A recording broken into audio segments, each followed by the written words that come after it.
முத்து அந்த ஜீவாவை ஏர்போர்ட்டில் பிக்கப் பண்ணுறதுக்காக போகிறாங்க.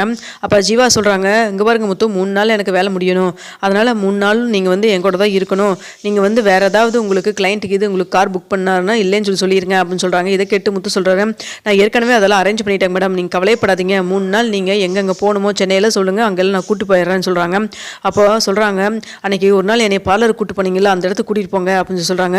என்ன மேடம் வந்தோன்னே பார்லருக்கு போகணும்னு சொல்கிறீங்க அப்படின்னு சொல்லி கேட்குறாங்க. எனக்கு கொஞ்சம் பணம் வர வேண்டியது இருக்குது, அதை வசூல் பண்ண தான் அங்கே போகணும் அப்படின்னு சொல்கிறாங்க. என்ன மேடம் அன்றைக்கி நீங்கள் போய் பார்லருக்கு போயிட்டு திரும்ப அவங்க உங்களுக்கு கொடுக்க வேண்டிய ரிமைனிங் காசு கொடுக்கலையா அப்படின்னு சொல்லி கேட்குறாங்க. அதெல்லாம் ஒன்றும் இல்லைங்க, கொஞ்சம் வேலை இருக்குது அப்படின்னு சொல்லி சொல்கிறாங்க. இல்லை அவங்க எனக்கு வேண்டப்பட்டவங்க தான், என்னன்னு சொல்லுங்கள் அப்படின்னு சொல்லி கேட்குறாங்க. ஆமாம் இல்லை நீங்கள் தானே அங்கே கூட்டிகிட்டு போனீங்க. ஆமாம் அங்கே நான் போகாமல் இருந்திருந்தால் கண்டிப்பாக என்னுடைய பணமெல்லாம் போயிருந்திருக்காது அப்படிங்கிற மாதிரி நினச்சிக்கிட்டு ஜீவா, நீங்கள் அங்கே போங்க முத்து, அதுக்கப்புறம் நான் பேசிக்கலாம் அப்படின்னு சொல்லி சொல்கிறாங்க. கொண்டு போய் முத்து அங்கே விடுறாங்க. விட்டது மட்டும் இல்லாமல் இங்கே வெயிட் பண்ணுங்கள், நான் கூப்பிட்றேன் அப்படின்னு சொல்லி சொல்கிறாங்க. அதே போல் மறுபடியும் ஜீவா அங்கே போகிறாங்க. போயிட்டு ரோகிணிகிட்ட, என்ன ரோகிணி நல்லா இருக்கியா அப்படின்னு சொல்லி கேட்குறாங்க. ஜீவாவை பார்த்தோன்னே, என்ன திரும்ப மறுபடியும் வந்திருக்க, என்ன மறுபடியும் எங்களுக்கு பணம் கொடுத்துட்டு போகலான்னு வந்திருக்கிறியா அப்படின்னு சொல்லி கேட்குறாங்க. போன தடவை தான் ஏமாந்துட்டேன், உங்களுக்கு நான் பணம் கொடுக்க வேண்டியதாக போச்சு, ஆனால் நீ சும்மா விட்டுற போகிறதில்ல உங்களை எல்லாம் அப்படின்னு சொல்கிறாங்க. உன்னால் என்ன பண்ண முடியுமோ அதை நீ போய் பண்ணிக்கப்போ அப்படின்னு சொல்கிறாங்க. எங்கிட்ட பணம் வாங்கினில்ல, அதை உங்கள் வீட்டில் நீ கொடுத்துட்டியா அப்படின்னு சொல்லி கேட்குறாங்க. நான் வீட்டில் கொடுக்குறேன், கொடுக்காம போகிறேன், அதை பற்றி உனக்கு என்ன அப்படின்னு சொல்லி கேட்குறாங்க. இல்லை நீங்கள் வீட்டில் கொடுக்காம தனியாக பிஸ்னஸ் ஆரம்பிச்சிக்கிங்கிற விஷயமெல்லாம் எனக்கு தெரியும், அது தெரிஞ்சு தான் நான் வந்திருக்கேன், ஆனால் அந்த விஷயத்தை வீட்டில் சொல்லாமல் நான் விட போகிறதில்ல அப்படின்னு சொல்லி பேசிட்டு இருக்காங்க.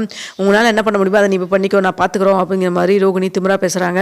ஜீவா நான் பார்த்துக்கிறேன் அப்படின்னு சொல்லிட்டு கிளம்பி வந்துடுறாங்க. ஜீவா கோவமாக வரதை பார்த்துட்டு முத்து, என்ன மேடம் பார்லருக்கு போன ஸ்பீடில் திரும்ப வந்துட்டீங்க, எதுவும் ஃபேஷியல் இது மாதிரிலாம் ஏதோ பண்ணுவாங்களே, அதெல்லாம் ஒன்றும் பண்ணலையா அப்படின்னு சொல்லி கேட்குறாங்க.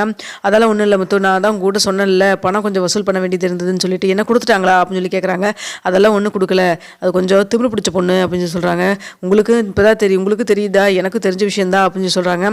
சரி முத்து, இவங்களை உங்களுக்கு எப்படி தெரியும் அப்படின்னு சொல்லி கேட்குறாங்க. வேறு என்ன இல்லைங்க, இது எங்கள் அண்ணனுடைய ஒய்ஃப் இருக்காங்கல்ல, அவங்க கடை தான் இது, அங்கே இருக்காங்கல்ல மேலே பார்லரம்மாவா, அதான் ரோகிணின்னு ஒருத்தங்க இருக்காங்கல்ல, அவங்க தான் அப்படின்னு சொல்கிறாங்க. இதை கேட்டோன்னே, அப்போ மனோஜ் உங்கள் அண்ணனா அப்படின்னு சொல்லி கேட்குறாங்க. ஆமாம் எங்கள் அண்ணனுடைய பேரெல்லாம் உங்களுக்கு எப்படி தெரியும் அப்படின்னு சொல்லி கேட்குறாங்க. எல்லாம் தெரியும், ஆமாம் அவங்க ஒரு 27 லட்ச ரூபாய் அவன் மனோஜ் எடுத்துகிட்டு போனாங்கல்ல, அந்த பணத்தை அவங்க கூட கொடுத்துட்டாங்களா அப்படின்னு சொல்லி கேட்குறாங்க.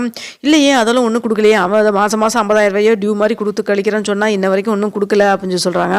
அந்த பணத்தை எல்லாம் அந்த பொண்ணுகிட்ட இருந்து அவங்க வாங்கிட்டாங்க, அந்த விஷயம் உங்களுக்கு தெரியுமா தெரியாதா அப்படிங்கிற மாதிரி சொல்கிறாங்க. இதை கேட்டோன்னு முத்து ரொம்ப ஷாக் ஆகுறாங்க. ஆமாம் இவ்வளோ விஷயம் சொல்கிறீங்களே, நீங்கள் யார் மேடம் அப்படின்னு சொல்லி கேட்குறாங்க.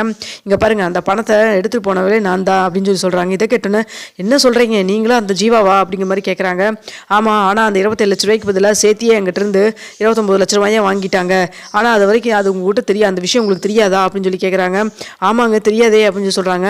அவங்க உங்களெல்லாம் ஏமாற்றி வந்த காசை வச்சு தான் கடை ஆரம்பிச்சிருக்கிறாங்கன்னு சொல்கிறாங்க. இதை கேட்டோன்னு, இந்த விஷயத்தை அப்படியே வந்து எங்கள் வீட்டில் சொல்லுவீங்களா, ஏன்னா நான் சொன்னேன் சில தடவை ஏதாவது சொல்லி குதரக்கமாக பேசி எங்கள் அண்ணனும் சரி அந்த பார்லரம்மாவும் சரி ஏதாவது சொல்லி சமாளிச்சிருவாங்க, நீங்களே வந்து பேசினீங்கன்னா கொஞ்சம் நல்லாயிருக்கும் அப்படின்னு சொல்கிறாங்க. ஆனால் அந்த பணத்தை அன்றைக்கி எடுத்துகிட்டு போயிட்டேன்னு சொல்லிட்டு என் மேலே கேஸ்க்கு இதெல்லாம் கொடுத்துட மாட்டீங்களே அப்படின்னு சொல்லி கேட்குறாங்க ஜீவா. அதெல்லாம் ஒன்றும் கொடுக்க மாட்டேன், அதான் நீங்கள் பணத்தை திரும்ப கொடுத்துட்டீங்களா, அப்புறம் எதுக்கு நான் உங்ககிட்ட வம்பு வச்சுக்க போகிறோம், அதெல்லாம் ஒன்றும் கிடையாது, நீங்கள் வீட்டுக்கு வாங்கன்னு சொல்லிட்டு கூட்டு போகிறாங்க. கூட்டு போகணுன்னா அண்ணாமலை யாரா அது அப்படின்னு சொல்லி கேட்குறாங்க. அப்போ இதுதான் மனோஜை ஏமாற்றிட்டு 27 லட்சம் எடுத்துகிட்டு போனாங்களா அந்த பொண்ணு அப்படின்னு சொல்கிறாங்க. அப்போ விஜயா கையும் களவும் மாட்டிட்டியா, பணத்தை தூக்கிட்டு எப்படி உனக்கு ஓடுறக்கு மனசு வந்தது அப்படின்னு சொல்லி கேட்குறாங்க. அவங்கள கேள்வி கேட்குறதெல்லாம் இருக்கட்டும், 27 லட்ச ரூபாய் இவங்க திரும்ப கொடுத்துட்டாங்க, அந்த பணத்தை வாங்கி தான் இவங்க கடையை ஆரம்பிச்சிட்டு இருக்காங்க, அதை யாராவது கேட்டிங்களா அப்படின்னு சொல்லி கேட்குறாங்க. அப்போ அண்ணாமலை என்னடா சொல்கிற முத்து அப்படின்னு சொல்லி கேட்குறாங்க. எனக்கே இப்போ தான்ப்பா தெரிஞ்சுது, இவங்க எங்கள் காரில் ரெகுலராக வர கஸ்டமர், அப்படி தான் வந்து நான் பார்லர் கடைக்கு கூட்டு போனேன், அப்போ தான் வந்து பேச்சு கொடுக்குறப்ப தான் எனக்கு இந்த விஷயம் தெரிஞ்சதுப்பா அப்படின்னு சொல்லி சொல்கிறாங்க. ஏமா உண்மையால தான் சொல்கிறியா அப்படின்னு சொல்லி ஜீவாட்ட கேட்குறாங்க. ஆமாங்க அங்கிள், நான் 27 லட்ச ரூபா போன தடவை வரப்பே கொடுத்துட்டேன், ஏங்க முத்து நீங்கள் வந்து சைன் பண்ணி கொடுத்தீங்கல்ல போலீஸ் ஸ்டேஷனில் கூட எனக்கு சாட்சி கையெழுத்தா, அது இதுக்கு தான் பைசல் பண்ணி முடிச்சுட்டு பணம் கொடுத்ததுக்கான அந்த எவிடன்ஸுக்கு தான் சைன் பண்ணி தர சொன்னார், அதுக்கு தான் நீங்கள் சைன் பண்ணியே கொடுத்தீங்க அப்படின்னு சொல்கிறாங்க. என்ன எனக்கே தெரியாமல் நானே அதில் சைன் பண்ணி இருந்துக்கிறேண்ணா, ஐயோ அப்படிங்கிற மாதிரி சொல்கிறாங்க. டேய் ஓடுகாலி ஒழுங்கு எங்கடா அந்த பணம் ஒழுங்கு மரியாதை 27 லட்சம் எடுத்து வெயிடா அப்படின்னு சொல்லி சொல்கிறாங்க. அப்போ ரோகிணி இங்கே பாருங்கள் பிஸ்னஸ்க்காக தானே யூஸ் பண்ணார், இவர் என்ன மறுபடியும் திரும்ப எடுத்துகிட்டா போயிட்டாரு, பிஸ்னஸ் டெவலப் பண்ணதுக்கப்புறம் மறுபடியும் அந்த பணத்தை கொடுத்துடலாம் தான் இருந்தோம், அன்றைக்கி நான் உங்கள் கூட்ட கொடுத்துருந்தா கண்டிப்பாக அந்த பணத்தை எல்லாருமே நீங்கள் வந்து ஷேர் பண்ணி உங்களுடைய பர்சனல் யூஸ்க்கு வச்சுருந்துருப்பீங்க. இப்போ இது எங்களுடைய பிஸ்னஸ் டெவலப் பண்ணுறதுக்கு அப்புறம் எங்கே நாங்கள் என்ன பண்ண முடியும், அதனால தான் இதை நான் பண்ணணும். இப்போ மனோஜ் இப்போ ஷேர் உங்களுக்கு அந்த இப்போ பண்ண பிஸ்னஸ்லேருந்து ஒரு 10 லட்ச ரூபா வந்துச்சுல ப்ராஃபிட், அதை எடுத்து ஃபஸ்ட்டு முத்துக்கிட்ட கொடுங்க அப்படின்னு சொல்கிறாங்க. இங்கே பாருங்கள் என்ன பார்லரம்மா என்ன புதுசாக சொல்கிறீங்க, 27 லட்ச ரூபாய் கேட்டால் 10 லட்ச ரூபா தான் சொல்கிறீங்க, மீதி பணமெல்லாம் எங்கே அப்படின்னு சொல்லி சொல்கிறாங்க. அதான் ப்ராஃபிட் வந்தோன்னா கொஞ்சம் கொஞ்சமாக கொடுத்துட்றோன்னு சொல்லி சொல்கிறாங்க. அப்போ நம்மளை சரி விடுற, அதான் 10 லட்ச ரூபா கொடுக்குறாங்கல்ல ஃபஸ்ட்டு வாங்குடான்னு சொல்லி சொல்கிறாங்க.